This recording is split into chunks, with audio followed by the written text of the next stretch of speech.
Aurélie Trouvé, bonjour. Bonjour. Alors la grande question auquel on va tenter de répondre ensemble, c'est comment allier transition sociale et transition écologique. Déjà, c'est montrer qu'on se bat contre un même système qui exploite à la fois le travail et le vivant. Et c'est essayer ensemble, mouvements qui se battent sur les questions sociales, les préoccupations de fin de mois et les mouvements qui se battent sur les préoccupations de fin du monde, montrer qu'en fait, on ne peut répondre à l'urgence sociale qu'en répondant à l'urgence écologique et on ne peut répondre à l'urgence écologique qu'en répondant à l'urgence sociale. Et donc, je présentais notamment la façon dont s'est constitué le collectif Plus Jamais Ça, qui regroupe une alliance inédite depuis 1 an et demi, qui regroupe des organisations syndicales, environnementales ou comme Attac, Oxfam, etc., CGT, Greenpeace, Amis de la Terre et compagnie. Voilà, et donc une alliance inédite justement, pour ce que vous dites, montrer qu'il n'y a pas d'opposition, bien au contraire, entre le social et l'écologie, et que l'écologie peut permettre de créer des millions, en tout cas des centaines de milliers, voire des millions d'emplois dans le recyclage des déchets, dans les transports en commun, etc. Mais aussi dans plein d'emplois non délocalisables et de qualité qui répondent directement aux besoins sociaux, les crèches, les hôpitaux, etc. Alors ça, est-ce qu'il n'y a pas quand même une question de temporalité? Parce qu'on l'a vu avec le mouvement des Gilets jaunes qui légitimement dénonçait le fait d'être en première ligne dans ceux qui allaient payer une taxe, notamment sur le carburant, alors qu'ils vivent dans des endroits où sans voiture, c'est juste pas possible d'aller trouver du travail. Est-ce qu'il n'y a pas une question de temporalité? Il faut faire ça, mais est-ce que il ne va pas y avoir des sacrifiés en fait de la transition écologique?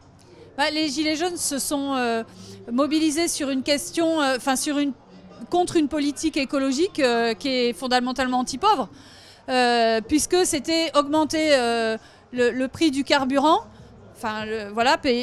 payer, et ce qui aurait eu des conséquences d'abord sur les revenus des plus précaires, sans que ne soient mis en place des alternatives de transport en commun, relocalisation des commerces de proximité, des services publics, etc.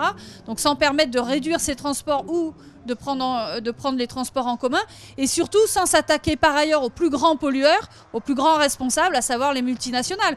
Donc effectivement, ça a été vécu comme une mesure écologique antisociale, et c'est même pas une mesure écologique, c'est par ailleurs une mesure qui n'est même pas efficace sur ce plan-là, puisque de toute façon, les travailleurs seront toujours obligés d'aller bosser à 40 bornes et de prendre leur voiture. Donc voilà, ça n'aurait pas réglé ça tant qu'on ne mettra pas en place des vraies alternatives. Et ça nécessite, et c'est ce qu'on dit dans Plus Jamais Ça nécessite une vraie planification. On parle du temps, ça nécessite une vraie planification sur 5, 10, 15, 20 ans de la part de la puissance publique en lien avec les citoyens et de manière démocratique. Donc il faut définir quels sont les vrais besoins socio-écologiques auxquels il faut répondre dans les 10, 15, 20 ans, et la manière dont on va investir et désinvestir, et dont on va allouer le travail dans la société pour répondre à ces besoins.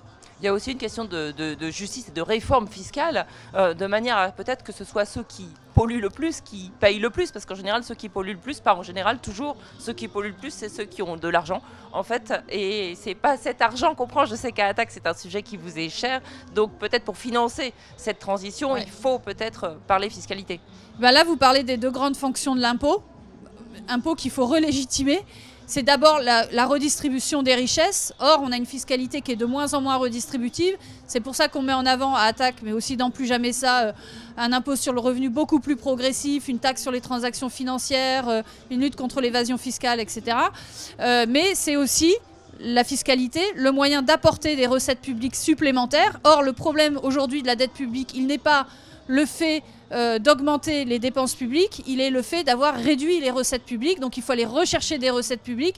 Et avec tout ce que je viens de vous dire, ce qu'on porte, on pourrait récupérer aujourd'hui des centaines de milliards d'euros par an qui sont nécessaires à la transition écologique. Donc c'est vous dire aussi à quel point nos mesures, nos revendications dans le collectif Plus Jamais Ça sont tout à fait crédibles, puisqu'on peut les financer. On a évalué ça à travers justement toutes nos propositions de fiscalité, mais aussi de refondation, je n'ai pas le temps ici de développer, mais de la politique monétaire permettant de financer l'ensemble de cette transition et de ces millions d'emplois, parce que pour nous, l'objectif, il est de permettre à toutes et tous d'exercer son droit d'avoir un travail digne et qui réponde aux besoins écologiques et sociaux.